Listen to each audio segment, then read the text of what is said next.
வணக்கம். கேள்வியை பார்க்கலாம்.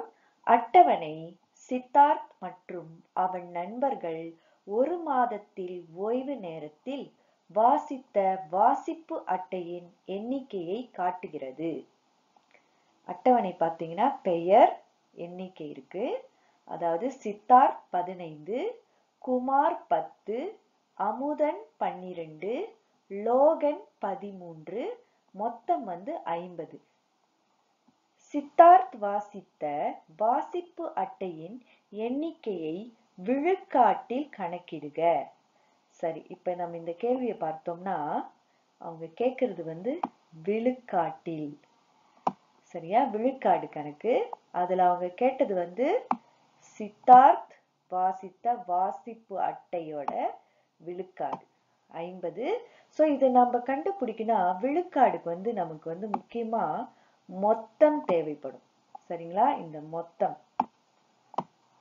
சரி, இப்பொழுது வழிமுறைக்கு செல்லலாம்.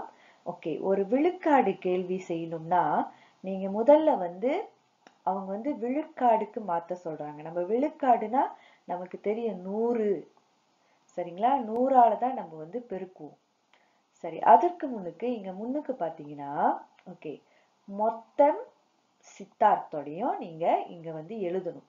அதாவது மொத்தத்துல 50 வாசித்த வாசிப்பு அட்டையில 15 தான் சித்தார்த் வாசிச்சிருக்காரு. சரிங்களா? சோ அவரோட நம்ம விழுக்காடுல தேடணும்னா பெருக்கல் 100 போட்டு தான் நம்ம செய்யணும். இதுதான் அது எழுதுற முறை. சரிங்களா? ஒரு மொத்தம் இங்க எழுதும் பொழுது நீங்க பார்க்க வேண்டியது இந்த இரண்டுமே வாசித்த வாசிப்பு அட்டையை தான் குறிக்கணும். நீங்க ஒரு சிலர் பாத்தீங்கன்னா மேல விழுக்காடு போட்டுருவாங்க, இல்ல கீழே விழுக்காடு போட்டுட்டு மேல வாசிப்பு அட்டை போட்டிருப்பாங்க. இது ரெண்டுமே ஒரே மாதிரி இருக்கணும். அதாவது ஒரே எண்ணிக்கைனா எண்ணிக்கையா இருக்கணும். சரிங்களா? சோ இப்படி முறையில எழுதிட்டீங்கன்னா அடுத்தது நீங்க இதை சுருக்கலாம் அல்லது வெட்டி செய்வீங்க. ஆமாவா? சோ இங்க பாத்தீங்கன்னா நம்ம இப்படியும் சுருக்கலாம், மேலையும் கீழையும் சுருக்கலாம், அல்லது இந்த பக்கத்திலயும் நம்ம சுருக்கலாம். இப்ப இதுல நம்ம சுருக்கிற முறையை பார்த்தோம்னா இந்த 50ம் 100ம் சுலபமா நம்ம சுருக்கலாம். ஓர் 50 50, ஈர் 50 100. சுலபமா நம்ம சுருக்கிட்டோம். சரிங்களா?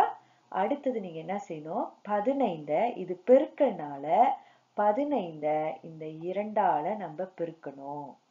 சரிங்களா? 15 பெருக்கல் 2 30.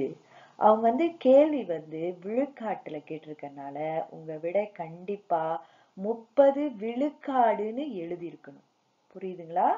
இதுதான் இந்த கேள்வியின் செய்யும் முறை. நன்றி.